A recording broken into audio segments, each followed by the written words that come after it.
So let's talk about ideal self goals. It's basically a way of self regulating your learning.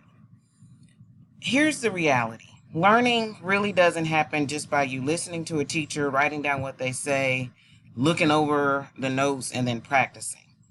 You got to have a growth mindset, which is basically a belief that you can do anything as long as you work hard and you keep working at it.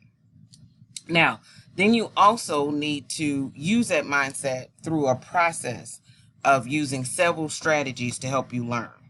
Now, this process does not work if you don't personally activate and sustain affects, behaviors, and cognitions. So what I want to do is talk about those three things: affect, behavior, and cognition. In your individual learning plan, you're going to need to have these goals for these three areas. So first, affect. It's how you feel. So affect, not effect, but affect, how you feel during a situation. It determines really everything: what your focus, what you're going to do. It's hard to concentrate when you're not in a good mood.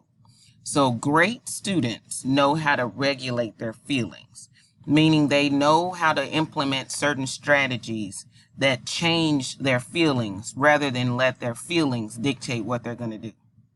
So here's some example of some goals that previous students and even I use to regulate my feelings. One is I will focus on my successes and avoid feeling bad when I fail. So basically, when something happens, I don't dwell on it. I don't think about it for a long time. I immediately remind myself of things that I've done well so that I can move beyond that bad feeling. Just something as simple as I will work to stay in a good mood. Basically reminding yourself that you are going to make sure that your feelings are in a high state rather than a low state. Sometimes you just need to do something to get out of a bad mood. So I will go get water when I find myself being in a bad mood.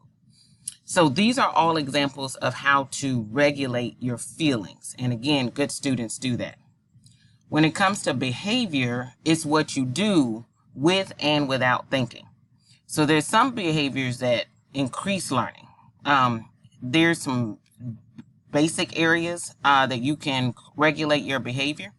How you think about determination, your interests, work habits, communication, collaboration, and setting goals. That's another way of saying goal focus. So here are some ways that, again, great students have done to regulate their behavior or make sure that they're doing stuff constantly to help them be better learners. Study strategies to raise your grade, avoiding distractions, agreeing to study using like a self-paced method or space method at least 2 times a week. And just checking in on people is another great behavior to do, because that's a great way to learn, is making sure your people are good too. Then last but not least is cognition. That's a big word for basically saying I am purposefully thinking. I am thinking about my thinking most of the time. But there's 3 levels to it. It is thinking about how I think. It's broad sense of thinking. And then it's philosophical thinking. Philosophical is basically a big word for big ideas. There's 3 areas we'll always be working on in this class, but you need to have various 3 thinking strategies that you do to build your cognition. And again, great students set goals about their thinking strategies in those areas. So I will be able to do math independently by learning to ask for help.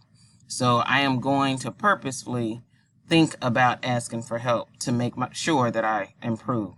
I'll make plans to improve. I will use the thinking strategy notice and wonder each time I look at a problem. These are all thinking goals that fall in one of those 3 categories. And you need all 3 of these behaviors to work together. All 3 of these pieces to work together in order to perform in this class or any class.